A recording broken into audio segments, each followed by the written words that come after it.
በህይወታችን ዘመን ሁሉ በእግዚአብሔርና በራሳችን ተስፋ መቁረጥ የለብን። ማለት ምን ማለት መሰላችሁ? እግዚአብሔር መቼውንም ቢሆን ቢዘገይ ይመጣል።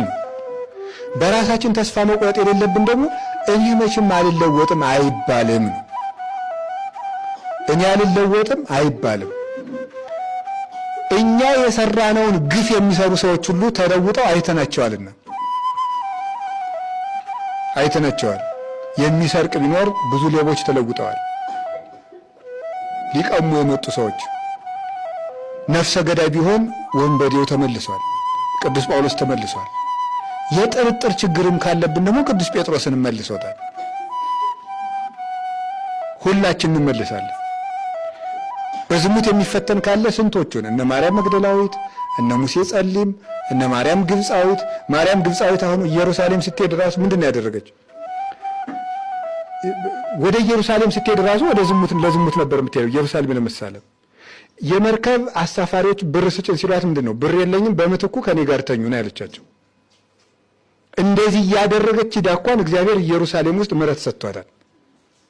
ስለዚህ ሰው እኔ አረባም አይባልም። እግዚአብሔር ከመለሰን ሁላችን እንረባለን፣ እንጠቀማለን።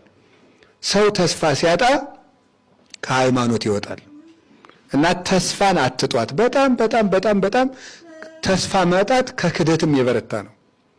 ክደትን ከአንድ መምህር ሄደው ይረዱታል፣ መጽሐፍ ተመልክተውም ይረዱታል። ከባድ ጥያቄ ቢነሳ በጸሎትም ይመልሱታል። ሰው ግን ተስፋ ከቆረጠ ምኑ ላይ ይሰራል? ልንገራችሁ፣ እውነቴን እኮ ነው የምነግራችሁ። ምኑ ላይ ይሰራል? አንድ ሰው በአፍንጫው ደሙ ቢፈሰው ደሙን የምንጠርግለት፣ እግሩ ቢሰበር የምንጠመጥመው የምንጠግነው እናወጣለት፣ እሳት ቢፈጀው የምናራግፍለት፣ አውሬ ቢነክሰው የምናስጥለው ነፍስ እስካለው ድረስ ነው። ነፍሱ ከወጣ ግን ይህን ሰውዬ እንደዚህ ብለን ልንደክምለት አንችልም። ነፍሱ ወጣለች እና ተስፋ የሃይማኖት ነፍስ ነው በእውነት ማለት ነው። ተስፋ የሌለው ሃይማኖት ማለት ነፍስ የሌለው ስጋ ማለት ነው። አንድ ሰው ተስፋውን ካጣ ምኑ ላይ ይሰራለታል? እግዚአብሔርስ በምን ገብቶ?